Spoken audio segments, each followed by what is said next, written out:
Hey, how's it going? It's me, Zoe Rowick, and today we're gonna continue on with the lads in distress. I'm not caught up to where I was before, so I still know what's gonna happen. This is great, it's fantastic, but I'm still gonna go on. Alright, I'm sorry about the scare. I'm not scared, now will you show me? He nods and lifts up the flap of his top, revealing a large pocket I never knew he had. I realize what's inside before he takes it out. A dagger. Why in the world do you have a dagger on you? Prince Must scrutinizes my face. You would too if you were me. What? When someone attacks you, how do you defend yourself? With my magic, of course. Well, I had not a drop of magic in me until I met you. I can create simple visual illusion now thanks to a very masterful teacher, but that's more for convenience than defense. Okay, but why a dagger and why were you hiding it? If anything, don't royals carry around swords? No, for you it's a dagger. Daggers aren't even practical. I mean, they're pointy and they could stab things, so I mean, they are pretty practical, you know? It's like a pocket. You could kill someone with it. What? How are they not practical? And they're small too, like they're not bulky like a sword. Matsuba shakes his head. I've told you about my people, about how they fear and loathe me. Yes, I remember. How do you think they would react if they saw me swinging around a sword? Call me wimpy, but I don't even know how to use a sword. I mean, just like swing it around and poke it. I dropped out of my fighting lessons very early on. Even my teachers dreaded me. Well, they tried to hide the feelings, but it's hard to conceal your hatred for someone you're aspiring. Prince Mer. He shakes his head and tries to smile, but his expression is so forced that it robs me of my words. Do not worry about it. I'm fine. The point of the story is only that a dagger is the easiest weapon for me to carry without further arousing vehemence from others. I need to defend myself somehow, and what the people don't know will not hurt them. Why did you have to hide it from me, though? Is your story the only reason you had the dagger? Prince Mer nods, shifts his weight, and erupts into a self-deriding chuckle. Bad timing. Never came up with it before today, and well, you realize I had a dagger exactly as I was talking about how horrified I was at weapons. I'm sorry, I should have been more upfront from the beginning. I gazed up into his eyes, which is still. A lingering doubt still consumes me, but for the most part, I want to believe him. I think I will. He did reveal the dagger himself rather than trying to cover it up. I doubt he could have improvised his story on the spot. Yeah, at this point, I was really suspicious of it, because, like, why would you even hide that? It was just a damn dagger. Like, it's not that serious. Alright, Prismer. Please do be more honest with me from now on, particularly about your weaponry. I promise I won't judge you too harshly. Mer chuckles, and I join him after a quick pause. Are we alright now? Is there anything else you need me to clarify? I shake my head.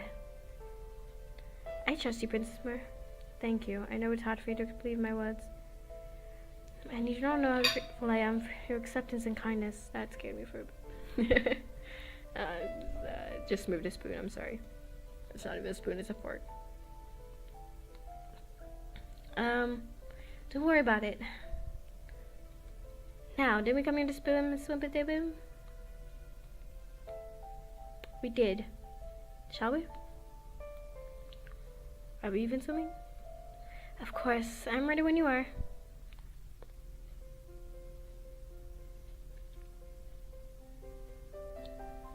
Oh yeah, it's a pretty sunset. I like this.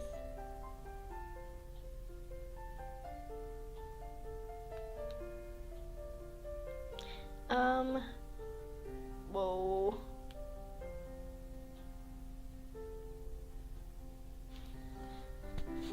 By the time we leave the water, the temperature has dropped significantly. Very few people remain at the beach. Prince Mer pats water droplets off his dry clothes. Magic is phenomenal, and I'm truly blessed to have you here with me. Indeed. How does it work, though? I mean, we were in the water for hours. How are we dry?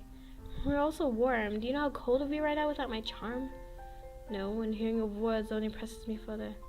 You've got to teach me. I giggled and crossed my arms. I would, but it's a national secret.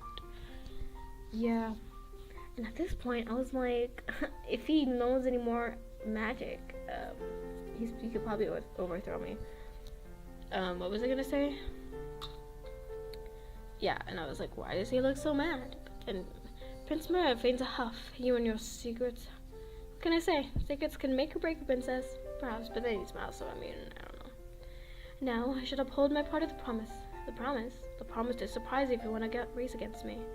I'm going to turn a blind eye to the fact that you use magic.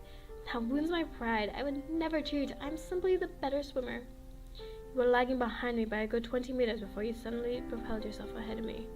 I was giving you a head start. Prince Merle smirks and ruffles my hair. Hey, you. It's my intro. Suddenly, Prince Merle hops down into a kneel, and he's proposing, isn't he? I know he is. Why am I being thankful? What is it? Watch and see. Fireworks erupt from behind him, silent but glorious. I look back at Prince Merle, and in his hand is a small case with a ring, whose gem is as large as I almost said unicorn, but that'd been a huge gem. As an acorn. I know this is a marriage of obligation, not love. I'm going to love you from the bottom of my heart, but that does not change the nature of this engagement. You're the light of my life, and I wanted to ask you formally. Will you marry me, my Princess Charming? I nod immediately. Of course, my prince. Wasn't that the plan to begin with? Prince Merle shrugs, then slips the ring over my finger. Only when I feel nothing, despite its perfect movements, do I realize.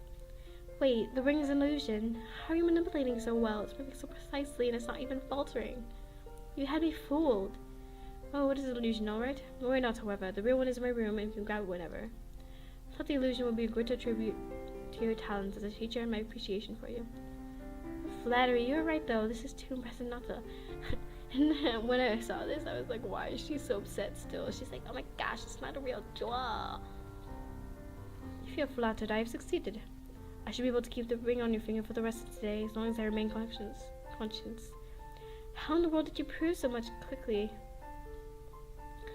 I was a practice run involved, and all-nighters. Wow, Prince Merle, that's all I can say. Wow, I appreciate it. Doesn't look like she appreciates it, to be honest. I lean down to give Prince Merle a cheek on the head, on the cheek, the what? I don't even know. Thank you so much. The ring is beautiful. Why she says it with that face. You are welcome. Is there a reason you'd propose so early, though? We still have 2 weeks left. Yes, I'm sad to say that there is. Prince Merle sighs dramatically. Alas, if only we had more time on our side, the proposal would have been much more impressive. It's impressive enough as it is, seriously. Thank you. But what's up? Oh, no. Prince Merle looks at me with unwavering eyes. Wait, wavering eyes? Wavering eyes. Yeah. I'd like to request that we marry earlier than planned. What? Why? There's no reason to. There is. I received mail from my parents earlier today. They had some terrifying news. Water Kingdom may or may not be in terrible danger. The dragons are attacking. The dragons? Yes, the dragons. They have only attacked the peripheries for now. But who knows what they will do in due time. We don't know where they came from. Are they following orders? We don't even know that. Water Kingdom has no defenses against magical creatures. Ow. I bit my tongue. Luna Kingdom does. But your fairies are tied to your nation, are they not? It is illegal for them to aid foreign nations, but in times of war. Most of them refuse to do so, regardless. If we unite, you can order some fairies to defend Water Kingdom against the dragons. If not, Water Kingdom may go down, and there will no longer be a treasury to join with yours. I assume that has dire repercussions for your nations. I nod. Luna Kingdom is piled up in debt and deficit. Even some of the lesser nobles are beginning to fret about their budgets, although the higher nobles' wallets are only growing fatter. They're unlikely to attack the capital right now, but we have weeks, if not months, of formalities to wade through first before we can do anything. We need to make sure we have the power to order and shift things as quickly as necessary. I don't know, Prince Mer. Do I say Mer or Mer? I forgot. Are you opposed to the arrangement then? I'm terribly sorry to push this onto you. No, I'm not against it. I just need a little more time to contemplate it. Everything about Prince Mer is suspicious, and I did promise my parents and Nicole that I'll hold the month-long engagement, vigilant of any potential indications of malice. Of course, you don't know how to decide right this moment. Thank you. At least this time we have politics on our side, and I hate to endanger our marriage. Prince Mer smiles hesitantly, and I grab his hands. If I agree to this proposal, we should probably take it to our parents first, but rather than calling for an audience from the get-go. Remember how the request to stay turned out? I take a shiver. Alright, that sounds good. I appreciate that you're not freezing me outright, Princess Charming. You're the best. Thanks for being appreciative. Shouldn't we have dropped the formalities already, though? Call me Charming, not Princess Charming. Alright, Charming, thank you. Please call me Mer, then. Alright, Mer. Yeah, I say Mer, because it's like mermaid. Those words are temporarily our last, and I take the chance to kiss Prince Mer on the cheek once more. Why on the cheek? I can just kiss him on the lips, can I? I feel a sense of deja vu as I stand in front of the door to the throne room. I feel like my entire relationship with Mer can be summed up by regular meetings with my parents to convince them to let me break traditions. Hopefully the trend doesn't last. I glance at Mer, who looks even more nervous than I do. Oh, crap. I look down at my feet and then my hands, which are folded together in front of my stomach. I take a slow, deep breath. While it may be mere intuition and guesswork, all the doubt from my parents and Nicole begin to creep on me last minute. What if they're right about Mer? What if he's dangerous after all? What if he does want to hurt me? I can defend myself if he does. I shake my head. I've already come this far, and heavens we're soon to be married. It's too late to worry. What does it matter anyway? I'm strong. Definitely stronger than Mer. I can defend myself just fine. There's no need to worry about Mer turning against myself. Oh, it's against me. What? Are you ready, Mer? Mer nods, and I open the door. Charming, what brings you here? It's hardly been 2 weeks since you approved your stay here. Too short a time has passed. We haven't engendered yet another heterodox idea. Laughing comfortably. Well, why have you come, Charming? Mer approaches my parents and kneels. Oh, you aren't quarreling before us today? I just, of course, consider ourselves equals. There is no reason for you to even kneel. Mer begins to sign for father. I interrupt with my voice, somehow making Mer break the news. It feels like I'm throwing I have the responsibility upon him. He may have come up with the idea, but I approved it. It feels irresponsible to just hang him dry. Father, Mer and I were just wondering if you could just marry a little earlier. What? Darling, do you hear this nonsense? We should have never approved of Mer as a suitor. Sorry, excuse me. It's a little too late for such words, isn't it? Your Majesties, I'm sure Charming has valid reasons. Charming, do you have valid reasons? Do you have a reason at all? Mother, Father, it's no big deal. There are less than 2 weeks left until we're scheduled to marry anyway. What harm could this cause? Precisely, there are fewer than 2 weeks left. Why could you just wait? That. I parrot Mer's arguments on the beach. Mer and I must be coordinated as quickly as possible. We cannot be crowned until after we are married. Water and Luna kingdoms must be united immediately, Father. Perhaps, but 2 weeks will barely make a difference. And it may be wiser for you to prepare your will to tell. My voice is dying. If 2 weeks is not enough to impact our role, 2 weeks is definitely not a long enough time for any meaningful preparation. If neither choice makes a difference, we're better off following traditions. Father, do not forget that our kingdom is bankrupt. Throw away your pride and stubbornness. Our traditions and honor are really more important than keeping our nation afloat. There isn't enough money left in the treasury to keep this kingdom afloat another week. Loaning money from the nobles tends to keep them invested in our kingdom's success. We can't keep loaning money. The interest rates are part of the reason we're in as big of a mess to begin with. Well, that's debatable. I disagree, Father. Meanwhile, dragons have been attacking Water Kingdom. Yes, I've heard the news. I've heard the news, yet you don't care. Father takes a quick peek at Mer. It's not that I don't care. The kingdom seems to have everything under control. What a load of bull. You're very wrong, Father. The dragons are destroying everything in their path, and once they get to the capital, they could uproot the nation, if they head to the capital at all. This has nothing to do with us. If Water Kingdom becomes unstable, the finances too will go down the drain. Then both our nations will be in peril with no way out. This situation is unlikely to exasperate to that extent within only 2 weeks. It will take months at the shortest before the dragons even make a dent on Water Kingdom's boundless finances. But it can't hurt to hurry. You still haven't provided a solid argument for marrying early. I think that was pretty solid, to be honest. You can't dispatch armies. You can't dispatch the fairies to help Water Kingdom until we are legally allied. And even after Mer and I married, we have way too much red tape to wade through before we can actually do anything. That alone could take months. At that point, 2 weeks could make a huge difference. The fairies don't want to be dispatched to no foreign nations, Charming. Once Mer and I marry, Water Kingdom will no longer be foreign. Good luck convincing them of that. On another note, Water Kingdom won't share any of their finances until then either. Father sighs and peeks at Mer again. I'd like to talk to you in private, dearest Charming. No need. Marriage and alliance concern both Mer and me. It's only right he stays. Charming, I'm gonna plead. Please, I beg of you. I have no more arguments, but this is important to me, Mother and Father. My parents stare at each other, exchanging silent words with their eyes. Then they sigh. I suppose we could prove the wedding charming, but we really do not think this is a good idea. Just trust us. You guys have made the right choice, I assure you. May I rely on you guys to report to the nobles and council members? My parents shake their heads, but their answer is in the affirmative. Sure, charming, of course. But thank you again for your approval and help. Father grunts. It's impossible to win against your daughter.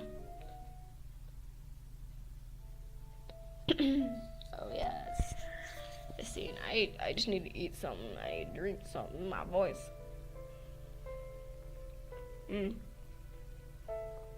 Grapefruit is great.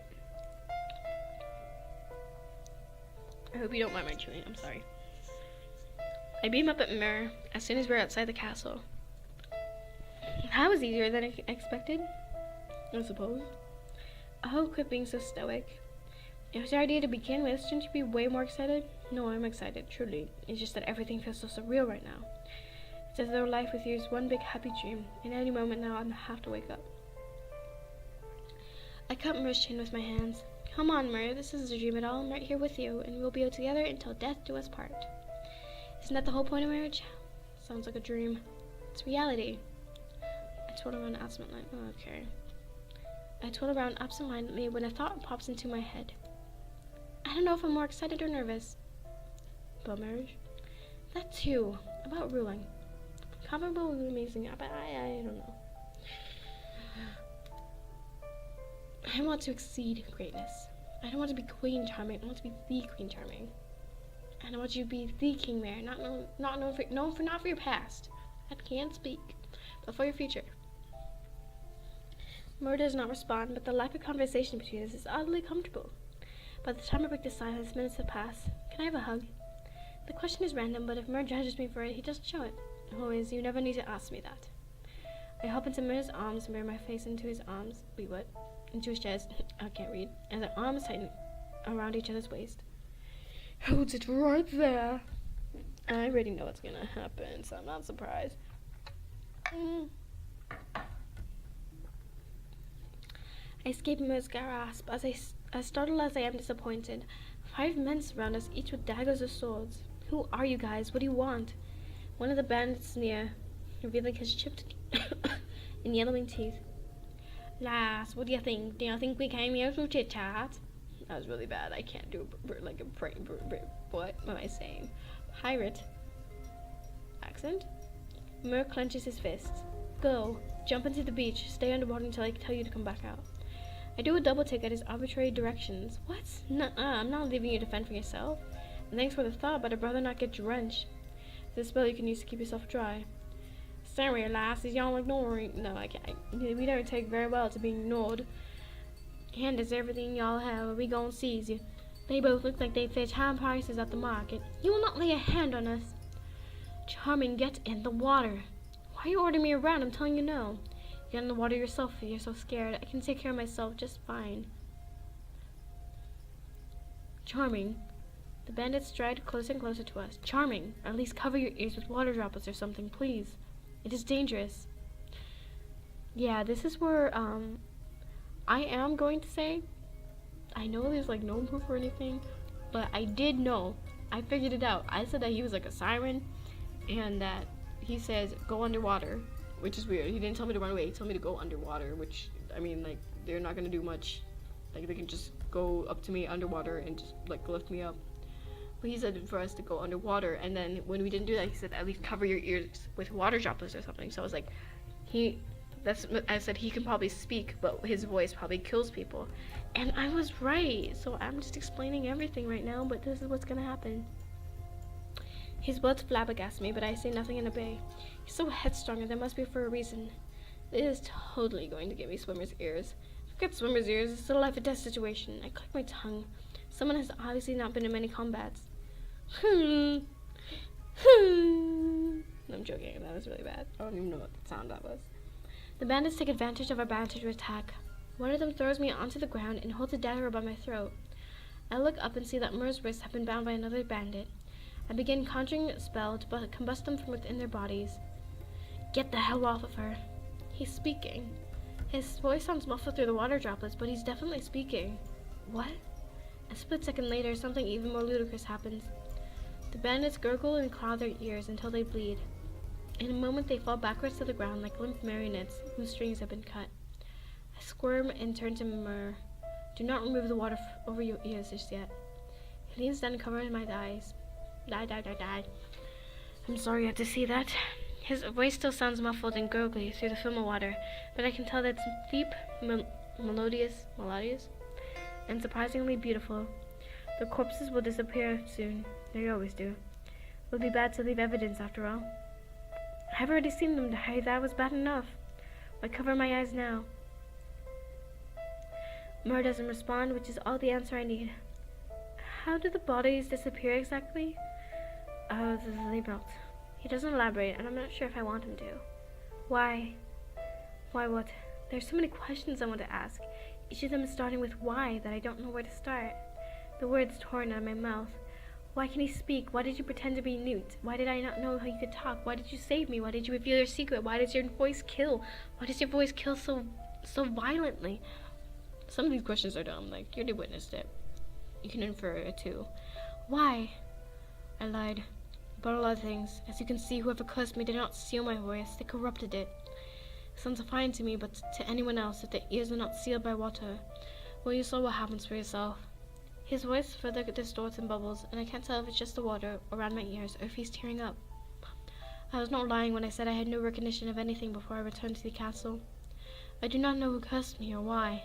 If people were not constantly reminding me that before I disappeared, I was as mundane as the next prince, I would have thought I was like this from birth. I nod to assure him that I was listening. He finally removes his hand from my eyes, and when I look around, all I see is water and sand. The sand is colored strangely at certain points, but the discolorations are barely noticeable unless you actively look for it. Myrrh interrupts as he can read my mind.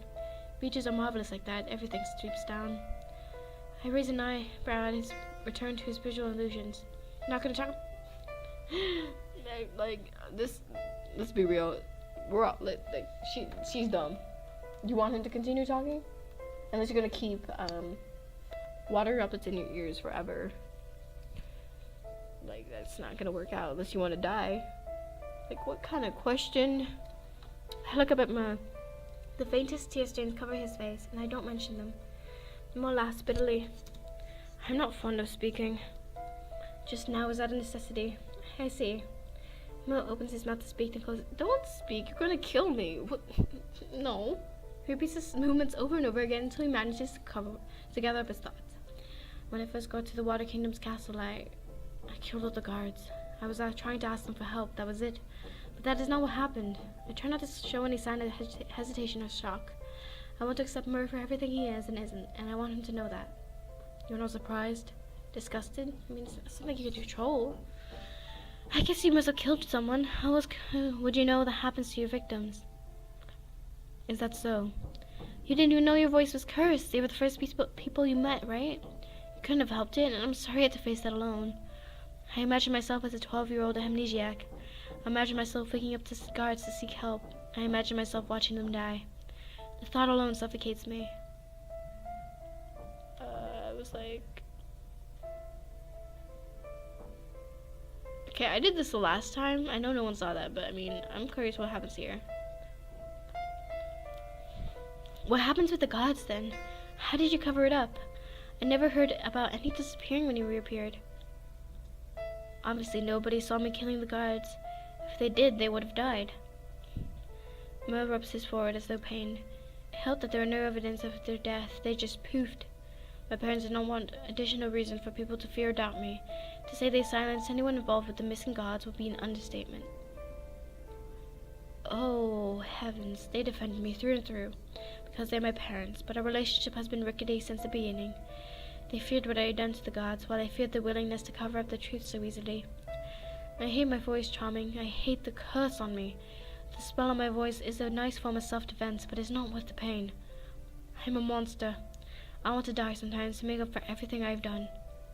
So of course I couldn't tell you. Not even my parents know. What do you mean your parents don't know? I swear they know that you killed the guards, though. Maybe they don't know the details of it. I know it is selfish, but I do not want you to hate me for my sins. You saved me, though. I did the other one last time, so I'm just switching it up. You saved me, though, Yeah, why am I giving her a British accent? She doesn't have one. While I may have not needed the rescue, it was nice. It was nice to be able to rely on someone else to save me. To do the dirty work in my stead. To protect me. While my voice may be a curse, it's not without its benefits. Wait, this is me? Oh well. You may have done some terrible things, but really, who hasn't? What matters is intent, and yours is for the best. This time it is Mose who jumps in my arms. Oh, he's crying. I hold him tight as he bawls and bawls and bawls. There we go, we're getting close to where I stopped off, and hopefully this is still recording. If it's not, I'm just gonna stab myself. I beam with my parents, adamant. Then I shift my gaze towards Nicole, who offers a concerned tight smile that covers up more like a grimace. Okay, bye. I return a cheerful one and raise my eyebrows as I see him leave. Oh, mind him not. He's on an errand and he should have left much earlier, but he wanted to see you first. Oh, I see. I guess still anxious. Don't worry, it's going to work out beautifully. Of course it will. No daughter of mine will have a wedding less than perfect. I laugh. Your mother and I spent a lot of time and money to ensure your wedding will be splendid and peerless. Actually, I would have preferred, if we had the option, or even if this was a storyline, that instead of spending money on anything, we just didn't, because we're bankrupt, right? So why are we spending money? It's just a freaking wedding. Sorry. I hate to spoil the surprises, but let's just say the wedding will be magical. I'm surprised you're dedicating so much effort. I thought you didn't care for Prince Mer. Last time I checked, you were furious I even requested an early marriage. Sweetheart, I've long since learned that your decisions can rarely be swayed. This wedding is inevitable, unless you decide to elope. And I suppose your arguments before were not wrong, by any means. But, do tell us one thing, Charming, and be honest. Whose idea was it to marry so early? I look into my father's eyes. I could answer honestly, or I could answer right. Mine. It was mine. But it wasn't. I make sure to still myself, lest I reveal that I'm lying. Is that so? I see then. Do not mind my question. I was only curious. He looks like he has more to say, but he doesn't push through with it.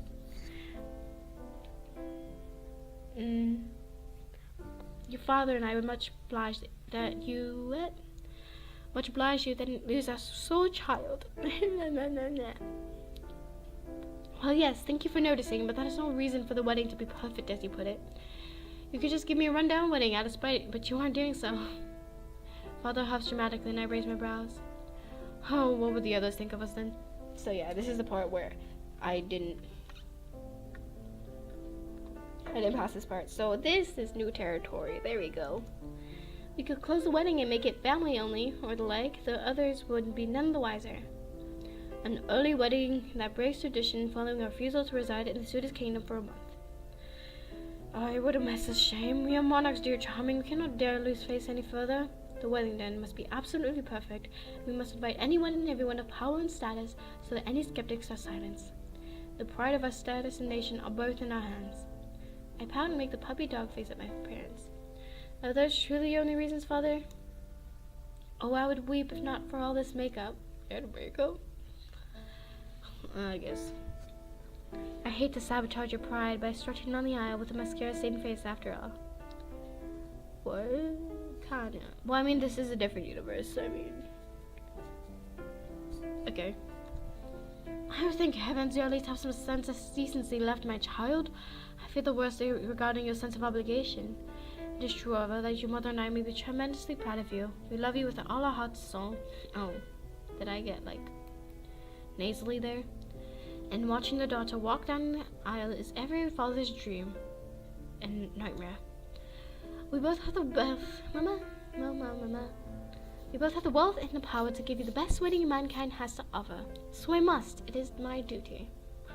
Oh, I love you guys too. You guys have raised me well. I'm glad to hear that. Good luck, Charming. If my hopes are fruitful, this will be your only wedding, and you will reminisce upon it fondly for all your years to come. Make the most of it today. Don't you worry about it, Father. I'm Princess Charming. I make the best out of every situation. Besides, an event as major as this won't even require effort to enjoy, especially given how much energy you claim you spent to better it. Father shakes his head with a defeated smile, and Mother caresses my cheeks. To To think you're already so old. To think I'm already so old. I'm barely of legal age, Father, regardless of your age. Mother and you have had the same youthful looks since as far back as I can remember. That scared the shit out of me again. Oh, it's because my ringer is so damn loud.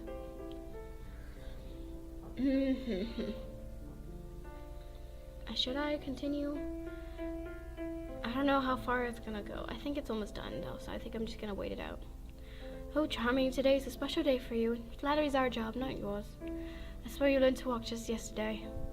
I'm only speaking the truth. Yes, enough. Well, I'm love to be complimented. You have greater things to occupy your mind for tonight. Tonight you'll be coronated, huh? I nod, excited by the prospect I will finally rule. Or at least I will begin to. No doubt my parents will very eagerly guide me for the first few years as Mer and I just figure things out. To think the day has finally come. Your mother and I can finally retire and watch as our precious daughter governs the kingdom in our stead. Yeah. Well, don't be so sure. I will regularly seek your wisdom and guidance, I presume. Father flares his nose and pleased by my response. Well, Charming, as long as you remember all the lessons I have drilled into you from day one, you'll make an exceptional ruler, no doubt about it. If I'm half as marvelous a ruler as the two of you, I will consider my reign a success. I mean, they're not that marvelous if they put the kingdom into debt or bankruptcy or whatever. Let's be honest. Oh, quit setting your sights so low. Go on, you have a wedding to finish preparing yourself for. Your mother and I may not be overly fond of your fiancé, but we will trust your judgment. Thank you again from the bottom of my heart. Well, I should go now. Pray for me, please. Only every day. Okay.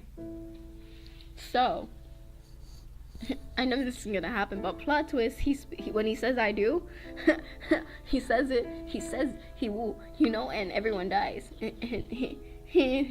Sorry, why? Because I want to die right now. Like, my voice is dying. I want to die with my voice. I'll have a funeral. Only every day.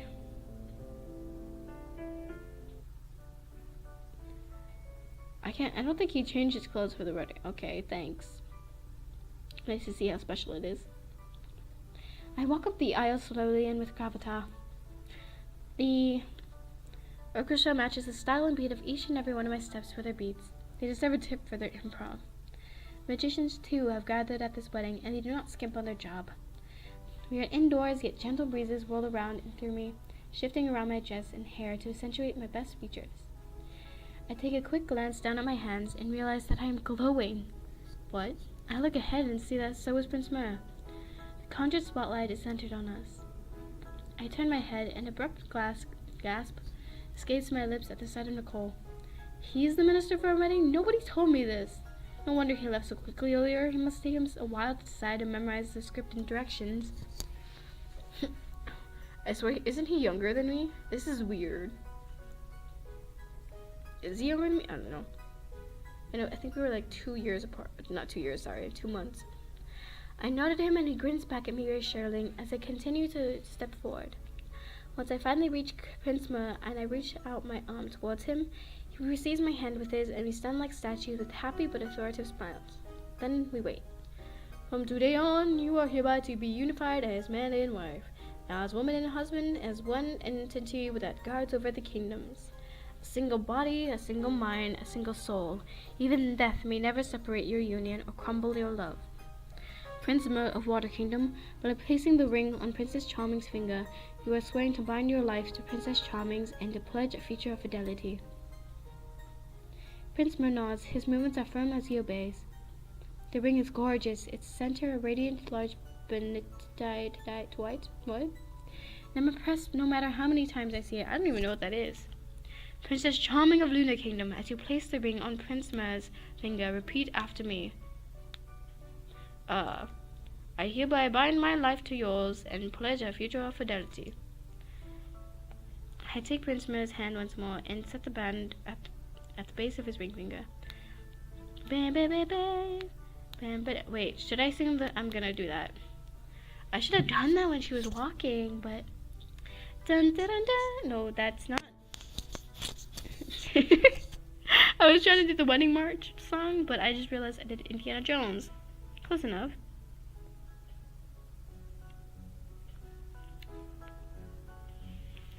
Phew. Dun, dun, dun, dun, dun, dun, dun, dun. There you go. Sorry. I hereby bind my life to yours and pledge an eternity of fidelity. Prince Mer and my eyes meet, and both of us blush crimson red for whatever reason. I mean, it's the obvious reason. You guys are getting married. And you just met for 2 weeks. This is horrible. I hate it. No, I'm joking. It's just a game. Princess Charming, do you agree to love this man for the rest of eternity to come? Yes. Do you, Prince Mer, agree to love this woman for the rest of eternity to come? Prince Mer gives a single decisive nod. Wonderful. By the grace of the gods, I declare the two of you now one entity in the mind unified by love and trust. You may now kiss. I tiptoe and Prince Mer leans down. Our lips brush only for the briefest of seconds. While the brevity is disappointing, we know we have a lifetime before us to kiss as we please. We grin and our grips on each other's hands tighten. A deafening wave of applause floods the room and endures us for minutes before Nicole can finally speak again. Now, please kneel in the direction of thrones, for the gods await your pledge of service and loyalty. Prince Mer and I release each other's hands and kneel, clasping together our own hands as though we were praying. Nicole iterates the typical coronation dialogue, which is long and boring. I zone out for the most part, nodding at random intervals with a feigned expression of interest from the corner of an eye. I see Prince Mer doing the same. While the nation will be united as one, they will continue to have two separate governing bodies. Yo, this guy had to memorize all this crap. As Queen, Princess Charming will have sole rule over the domain of Lunar Kingdom.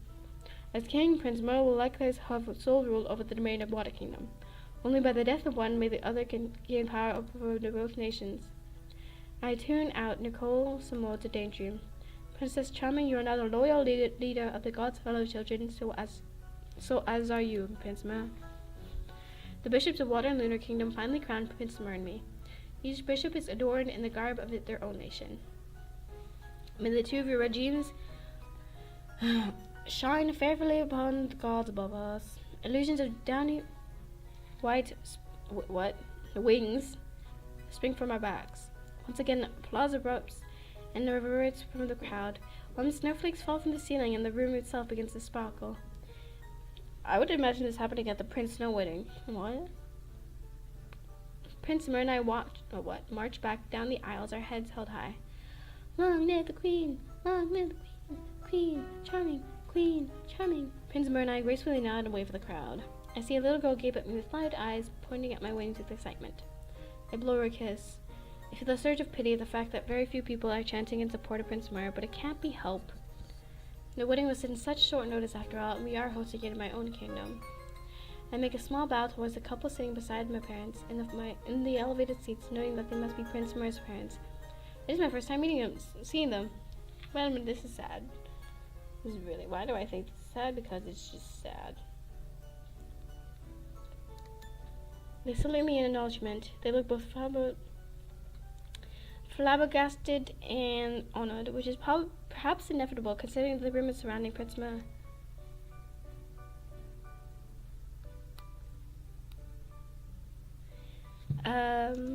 If I take Prince Mer's words at face value, they probably never thought the child would get married at all, much less to someone of as much power and status as me. What the heck? I return my gaze to Prince Mer and realize he's been looking at me the entire time. Oh. I giggle before gesturing towards his parents. At the sight of him, he trembles before sending a curt, polite smile in the direction, then looking away. I bit my lip, confused by the tension, but now is not the time to question the relation between them. Yeah, I'm so confused why it's so tense between him and his parents. Are we gonna figure that out? I just realized I've been going on for too long. Oh well. We remain silent until we finally reach our parents and await the public blessings. Mer and I wave his parents goodbye as they walk out the door. They've only come to witness the wedding, and they are already heading back to Water Kingdom. It's a pity, but from the overt coldness between them and Mer, it's not surprising. The nobles and foreign monarchs who have gathered around us begin to disperse as well. Hours has passed as the wedding drew to its end, and even the most talkative are finally drained. You must be so joyful you got to see your parents again. Mer nods, but he looks uncomfortable. Why are you so tense? Well, think about it, Father. He refused to return to his kingdom. His parents didn't say anything, but think of how disappointed they must have been. Prince Mer obviously feels guilty. Oh, of course, but his demeanor today proves perhaps only further saddened him. And don't you mean King Mer, my dear? Oh, yes, of course, King Mer. Oh, yeah, I forgot he was king. Well, it doesn't matter. Aren't you guys demoted too then? Although, Mer, I must warn you that your parents are not entirely content with your distance. Today's your honeymoon, of course, and I suppose you two will be preoccupied with establishing your rule for the next few months. I thought she was gonna say something else, like consummating the marriage, but okay. But once everything is settled, make sure to have some fun with your parents, alright? Parenting is a lonely job, even if the children reciprocate your love. Father shakes his head and tuts. The two of you will understand after you guys finally produce an heir. I look away and Mer coughs from beside me. Oh, quick, acting so shy. Given the circumstances, it is your duty to produce an heir. Although perhaps it may be wise to birth two instead, one for Water Kingdom and the other for Luna. Father, perhaps we can decide this another time. We just got married after all. Oh, of course, everyone amusing my child, do not fret. Wouldn't that be nice for you to have twins, though? That could be fun, very fun indeed. Oh, dear. Yes, I'm hoping to see you twins in 9 months sharp. Charming, it is just a hope, of course. Father, even he looks mad. I would hate to distract you guys further. I have business that I must attend pronto. Go look, Azarula, Charming, and Mer, I have faith in you two. Mer and I leer at each other in uncomfortable silence. Well, Mer scratches his chin, unsure how to react, and I do the same. We should really get going, huh? To our new room, that is. I suppose we could stay here and talk to the few nobles left, but do you really want to? Mer shakes his head with a nervous chuckle, and I grab his hand for what seems like the 100th time today. Yeah, we're gonna go into the bedroom. Sorry. Let's go then. You know what happens at honeymoons, you know, man.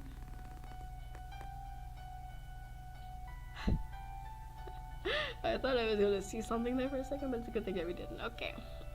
The bed creaks as it shifts, waking me up. Strange tension fills the air, and a bead of some liquid drops onto my chin. I'll pry open my eyes and squint through my half-closed lids. I can barely make out a silhouette. Something silver glints in the midair. Oh my gosh. Imagine your plot twist. This guy kills me on our honeymoon. My vision slowly adjusts to the darkness, revealing Mer. He stays in place like a statue too. Okay, this is scaring me. It's time to move. His face scares me, I'm sorry. His hands are together above my stomach, holding something I can't quite make out. You're awake? I reach out to pull him towards me into a hug. What are you up to? Mer twitches out of my reach. Is something the matter? Ever so slowly, my vision adjusts some more, and I finally make out what's in Mer's hands. The dagger. I rub my eyes. I'm way too tired right now. Am I seeing things? Is that the dagger from before, the beach?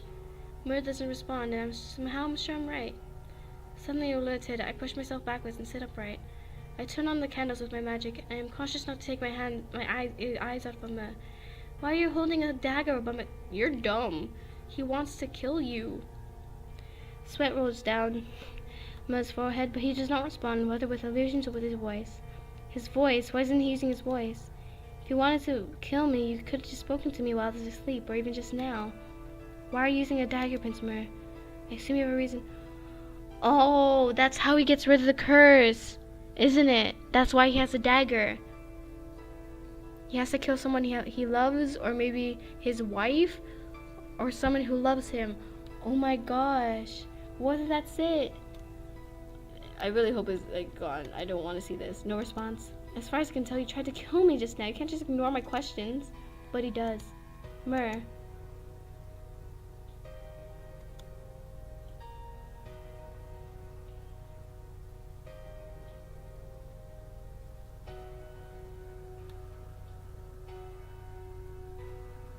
Pleading. Mer, please. Please tell me the truth. Tell me everything. I titter. I trust you, Mer. I want to trust you, and I will. Sorry, that took me really long to notice. I thought the game broke, and I was scared because I didn't want to look at his damn face because it creeps me out. Please don't betray my faith. Mer averts his gaze. Mer, unless I'm sorely mistaken, you tried to kill me. I'm not going to let something like that fly without a heart-wrenching explanation. I'm sorry. I will tell you everything. Thank you. I lean against the wall, ready to listen, but a nagging feeling abruptly consumes me. What if he lies to me? What if he fabricates the end of the story? Can I just kill him then? It won't be the first time, it won't be the last, but right now I need him to be absolutely honest. Mer, please come with me. He stares at me and nods.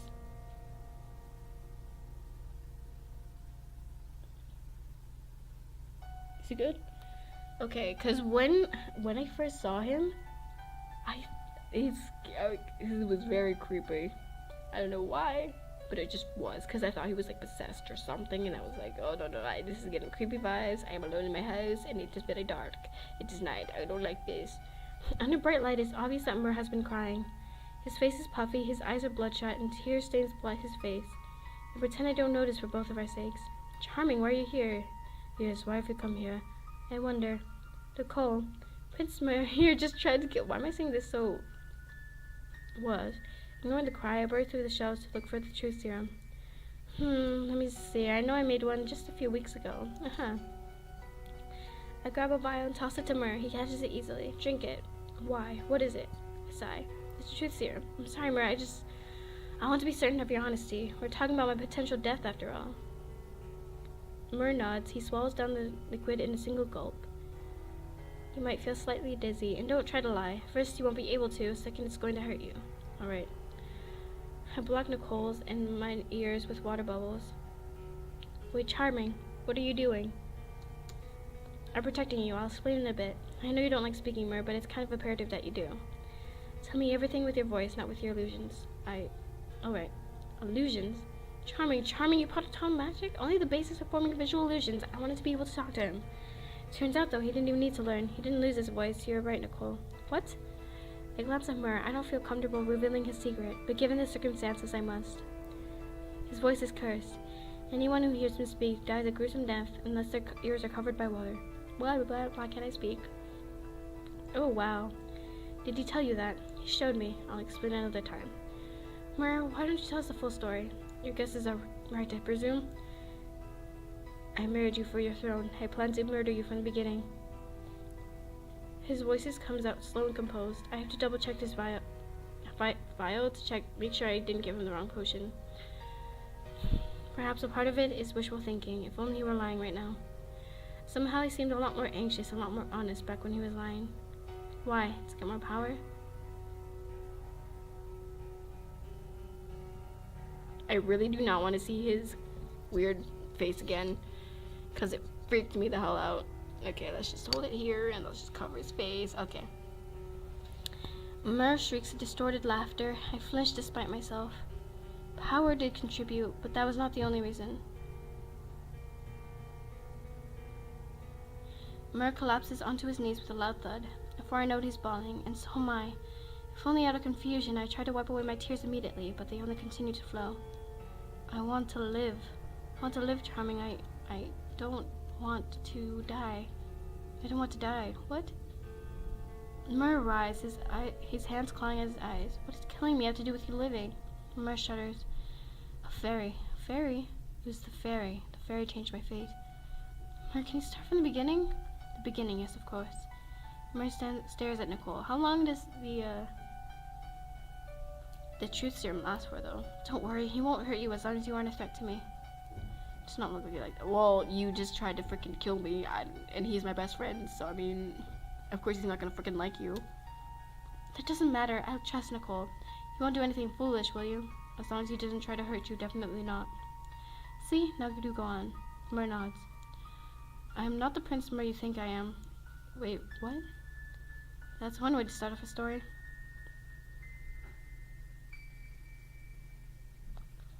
Oh. No. I didn't see this coming. My name was once Evian. The old Prince Mur died 7 years ago. I'll try to reserve judgment until after you're done with your story.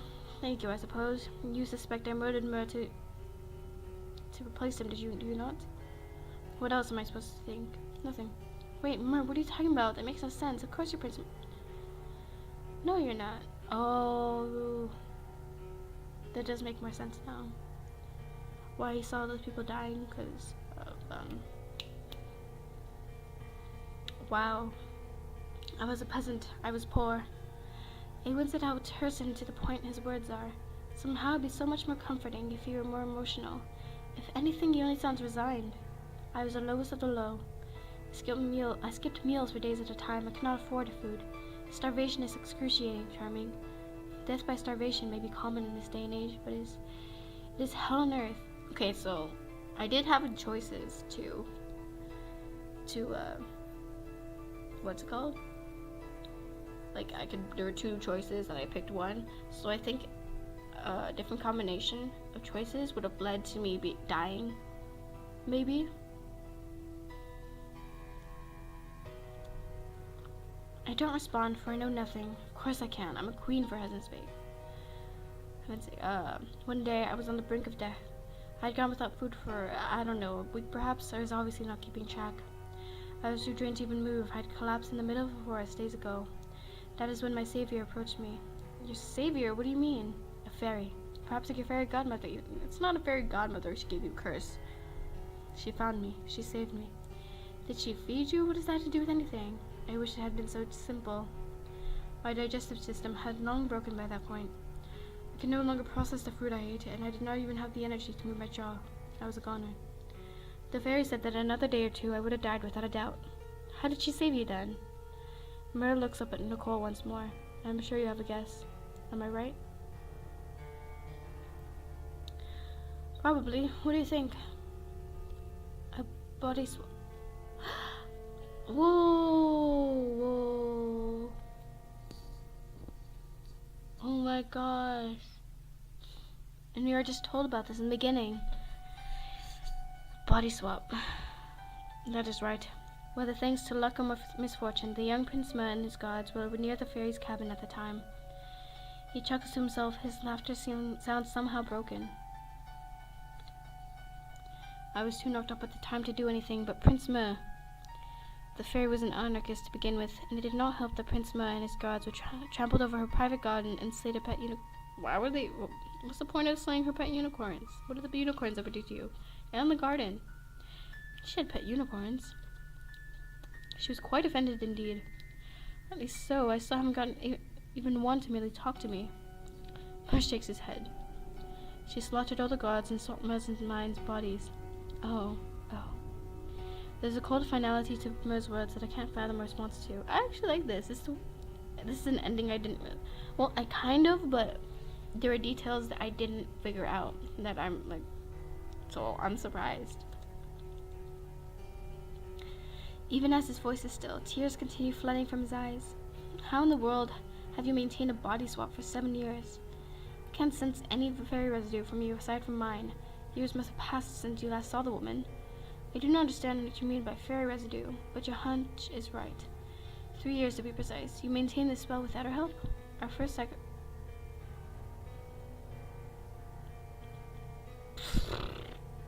I forgot that thing about body swaps. You had to, in order to keep it for a long time, you had to sacrifice. Oh my gosh, that is more messed up. This is darker than I imagined. Wow. Our first sacrifices were more than enough for the time being. Kaz, did you... Yes. What did you do? Nicole shakes his head and Myr does the same. Okay, well, I think I'd take the worst ending. So, I think I'm just gonna, go back to Snow. Snow, I'm gonna just go to your path now, cause this one creeped me out. It creeps me out now. I'm creeped out right now. What? But it's not important. You do not wish to know. I do though. I do not want you to know that my word means anything any longer. I will tell you if you need me to, but you will probably be much happier without knowing. I bite my lip. Will you tell me another day, if you so desire? Regardless, Myr died of starvation shortly after he received my useless hull of a body, and I was now the healthiest I'd ever been.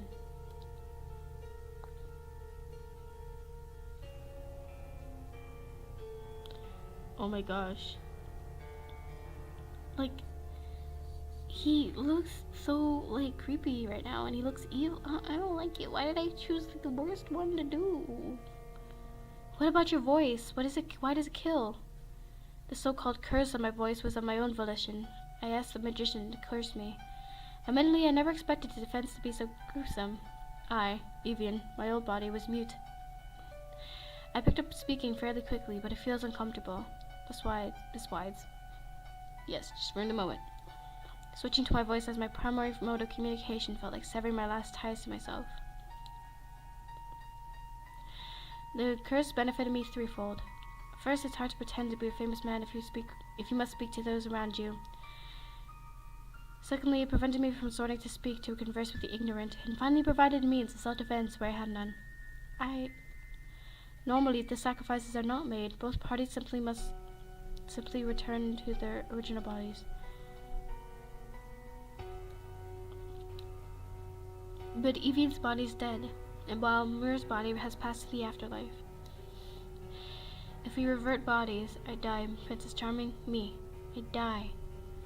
Well, then die anyway. You were supposed to die. Oh, shit. Shit. I saw his face, and I'm creeped out. Oh, dear. I'm gonna have nightmares. I didn't know he was gonna still... Every day, I look in the mirror, and I loathe myself. I deserve to be dead. I deserve a painful death for all I have done and not done. Yes, you do. At the same time, I refuse. I do not want to die, so I will not, I must not, and I cannot. Please, Nicole, please do something. Why did you target Charming? She has nothing to do with this. Charming was the perfect target in theory. The fairy lent me her special dagger. She told me that if I wanted to ensure that the body swap lasted the rest of my life, I had to use it to pierce someone with tremendous magical abilities through the chest. Yet magic uses are nigh non-existent outside of Luminar Kingdom, so I had nobody to target unless I came here. But no. Prince Myr's parents became overprotected once I returned. I was never allowed to leave the castle unless I was summoned for political occasions. Princess Charming's ball provided the perfect opportunity for me to come here, and I soon realized that Charming was the best victim possible. What do you mean, Charming? Everyone knows your magical abilities. You're also royal, and even now, despite being one myself, I hate monarchs. I hate your selfishness, your ignorance, your cockiness. And if I wed you before murdering you, I could even have your throne. Oh. I could have power like never before imagined. I could have magic at my beck and call, hoping others like me would become much more doable. I don't respond. Now that I finally have everything spelled out before me, there's no... Okay, so I should have listened. I got like the worst ending possible. Why did I do this to myself? Myr used me. He never loved me. And I fell for his lies. Is it possible to,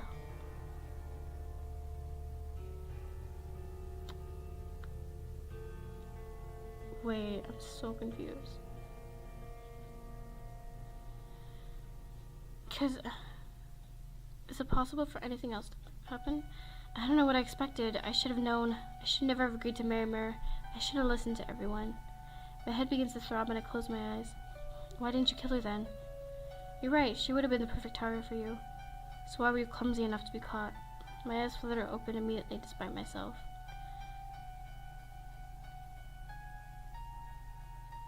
The memory of Myr kneeling atop me on bed with his dagger in his hands, trembling like a leaf and unable to make this decisive move, floods my vision. Myr looks down at the ground. She has grown on me. I want her to live. And even if you die, how much time do you have left again? A little over 2 weeks. That's why he wanted to rush it. But yes, even if I die. And the wedding? What about the wedding? Why did you convince her to hold it so much earlier? I was afraid. I was afraid that if I spent any more time with her, I'd fall in love with her and be unable to kill her. I wanted to settle things before everything escalated that much. Nicole shrugs. Clearly you have fallen in love with her already. Myr doesn't respond. You're welcome, Charming. I feel the heat rise to my cheeks. Princess Charming. I understand we can no longer be together, but I hope we can split ways like gentlefolk despite all my errors. Is there anything you'd like to tell me? I assure you I would make no attempt at your life. Who says you have to leave?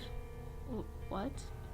You're dumb. I would just kill him. I love you too, you know. If my royalty is a concern, all I can say is that as long as you stay in Prince Myr's body, you are Prince Myr. You're royalty too. If keeping yourself alive is your only concern, though. Cole, do you know any solutions? No, I do not, but I'll look into it. Look more into, okay. Don't worry, Charming. I promise I'll come up with something before time runs out. Thank you, Nicole. And as for you, Myr, I love you and I want to trust you. Answer one question for me. Will you let me? What? Mur hugs himself with his arms. He's trembling madly. Okay. I was peeking just to see if his face is gone, but it's not. Only minutes later does he finally nod and a smile blooms on my lips.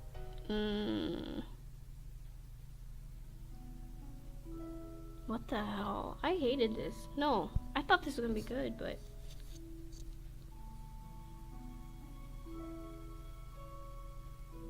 Boo.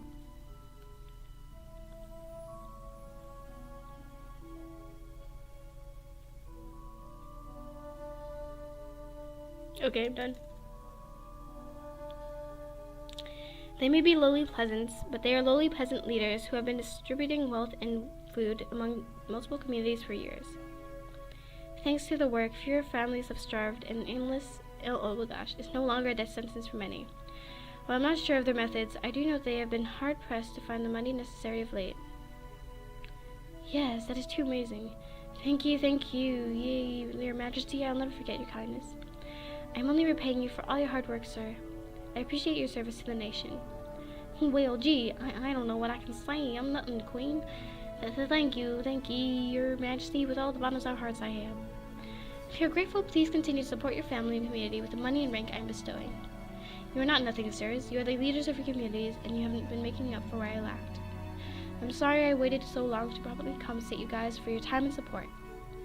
Hood, say something. Gods and goddesses do exist, jeez whiz. Your Majesty, you're the absolute bestest, the bestest.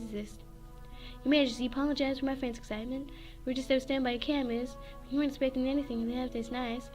When we were summoned, we thought we were to be punished. How did you know we existed? Well, let's just say that the royal family is finally going out onto the streets incognito, the way we should have been for centuries. Who knows, maybe the two of you have met us. What do you mean? I don't remember anything special. Don't forget that Lunar Kingdom has magic on our side. You could have disguised yourself as your best friends, and you two would have been none the wiser. No, wowee. But again, thank you, Queen. You're the best Queen. The men bow before me. I look sideways at Mur. When our eyes meet, both of us blush and simper. Our years together have not lessened our love. It's all thanks to King Mur. I was once a sheltered, ignorant princess. Without his guidance, I would be just as frivolous as the other rulers. Well, thank you to you too, King Mur. The peasants scamper out as soon as I dismiss them. In a few more moments, Mur and I are the only ones in the throne room.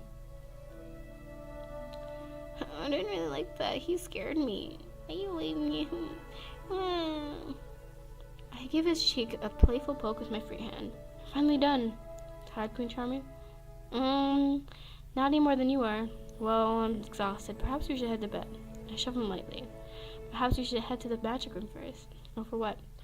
There are a few more potions I want to try brewing beforehand. More Snickers. Or are you trying to make... Are you making some more transformation potions, perhaps? In preparation for our future trips? You know it. All my potions will totally be for the good people. Queen Charming, you are so selfless. I am blessed to be married to you. You were the one who taught me to be... But, like, it's all based on a lie. And he still held, like, the dagger, like, he went to the point where he was holding the dagger to my stomach. So I was like, what the heck? I'm just so little in comparison to you. You freed me from myself. No, you freed yourself. I just provided a helping hand. That is much the same. Perhaps. Thank you, Charming, for trusting me, despite everything. No more. Thank you for not betraying my trust, for being you, for being... I really wish I listened to my parents. We stay silent for a while, embracing the comfort of each other's warmth. Have I told you how much I loved you yet today? Because I do. Only once every hour. Shows how precious you are to me, does it not? I lean on Mur's shoulder. I love you too. I'd say, but I'm not. I hate it. Boo, you suck. That was shit. I hated it. What the fuck was that? Oh, I don't like it. I'm gone. Did you see that? I'm gone.